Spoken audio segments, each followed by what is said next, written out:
Isang mapagpalang araw mga binibini at Ginoo. So, ngayon ay pagpalagay na lang natin na alam nyo na ang maikling kwento, gayon din ang elemento nito. So, dumako na tayo sa ating panibagong aktibidad.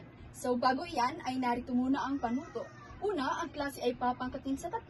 Pangalawa naman, magbibigay ang guro ng kopya ng akda. Pangatlo ay susuriin ang mga elemento gamit ang story analysis web.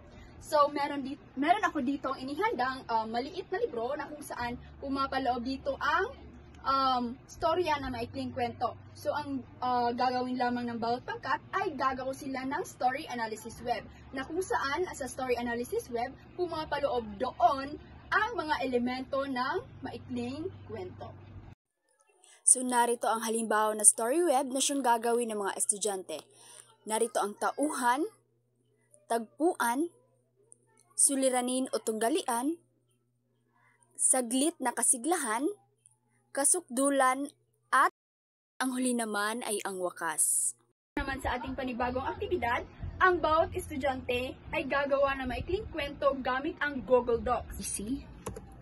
Pagkatapos kapag ito ay i-click ng mga estudyante, dito makikita ng mga mag-aaral o mga estudyante ang halimbawa ng kanilang gagawin na pagsasanay. So, narito rin pumapaloob ang panuto kung paano nila ito gagawin. So, una, gamit ang Google Docs, bawat estudyante ay gagawa ng maikling kwento na makikitaan ng iba't ibang elemento.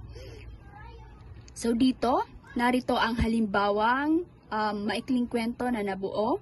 So, ito ay may pamagat, may larawan, at sa ibabang parte naman dito ay ang storya mismo ng maikling kwento. So, sa ibabang parte ng aking nagawang maikling kwento, dito ko inilagay sa ibabang parte ang mga iba't ibang elemento. So, dito, meron dito mga tauhan, tagpuan, saglit na kasiglahan, suliranin o tunggalian, kasukdulan, kakalasan, at maging ang wakas. At pagkatapos bumuo at isuri ang nabuong kwento o maikling kwento, ay ipapasa nila ito sa Gmail ng guro. Sa tumabang.rika@llcc.edu.ph. Tapos na tayo sa ating mga aktibidad, ngayon dumako na tayo sa ating pagtataya. Para sa ating pagtataya, may inihanda ko ditong module type questions or module type test paper na kung saan pumapaloob dito ang 1 to 20 questions na siyang sasagutan ng mga estudyante at upang malaman ng guro kung talaga bang may natutunan ang mga estudyante sa ating discussion ngayon. Sa kabilang banda, may inihanda akong technology-based na pagtataya. Ito ay ang word wall na kung saan doon sasagot ang mga estudyante ng 1 to 20 multiple choice question upang malaman ng guro kung talaga bang may natutunan ang mga estudyante sa ating talakayan ngayon. At ngayon, narito ang link na ipapasa ng guro sa GC. At ngayon ay narito ang ilang halimbawang tanong na pumapaloob sa word wall.